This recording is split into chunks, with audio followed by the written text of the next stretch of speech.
Hey everyone, welcome back. Ready to explore something kind of wild? Always. What do we have today? Well, we're diving into this source called VR in Politics, the next campaign frontier. And honestly, it's pretty mind-blowing stuff. VR and politics. Okay, I'm intrigued. Tell me more.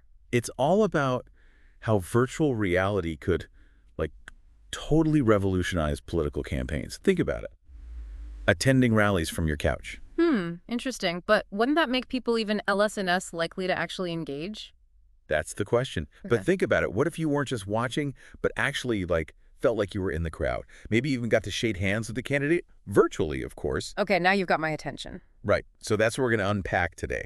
Is this the future of politics or just another tech gimmick? I'm ready to dive in. Where do we start? Well, first, let's think about what VR could actually do for politics. I mean, it's not just about attending virtual rallies. Exactly. It has the potential to be way more immersive.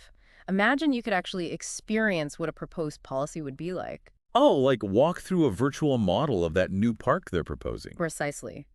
Or see firsthand how that new infrastructure plan would affect your neighborhood, that kind of firsthand visceral experience.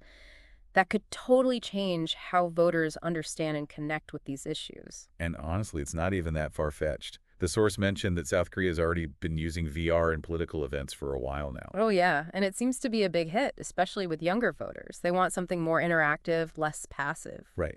Makes you wonder, would you be more likely to participate if you could experience it all in VR from home? Maybe, but there are definitely some big challenges to consider. Yeah, totally. Like accessibility, for one.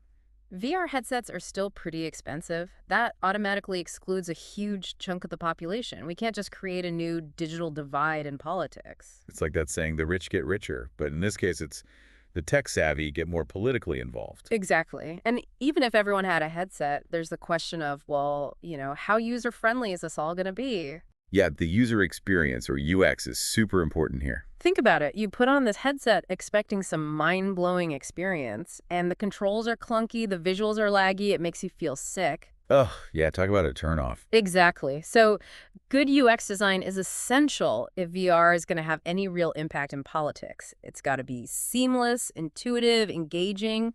Otherwise, it'll just be another frustrating gimmick that people give up on. And that ties into the whole trust issue too, right? I mean, VR can create these hyper-realistic experiences. Which opens the door to all sorts of questions about manipulation and authenticity. Imagine a candidate's avatar that's so lifelike, it feels like you're talking to the real person. But it's programmed to say and do exactly the right things to sway your opinion. Kind of creepy, right? Like, where does reality end and the virtual begin? Exactly.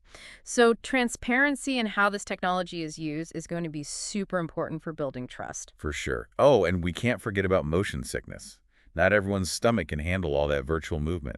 Motion sickness is definitely a hurdle. A lot of people still get queasy in VR, so designers really have to focus on creating a smooth, comfortable experience. Yeah, it's got to enhance the democratic process, not make people want to hurl. Exactly. We need a balance between immersion and user-friendliness. Okay, so looking ahead, what do you think? What's the future of VR campaigns? Virtual debates, where you can feel the tension in the room. It's not that crazy to imagine. Companies like Meta are pouring money into VR social spaces. I mean, they're basically building the infrastructure for it. So politics is just going to follow, you think? I think it's very likely. Imagine virtual town halls that connect people from all over the world, global discussions on critical issues. It could be amazing. Yeah, that's a pretty compelling vision. But it all comes back to how it's implemented, right? The technology itself isn't inherently good or bad. Exactly. It's all about how we use it. So as VR keeps evolving, it's worth thinking about. Would you participate in a virtual rally or town hall? And what safeguards would you need to feel comfortable with it? What would ensure fairness and transparency? Lots to ponder, folks. Thanks for joining us on this deep dive. Until next time.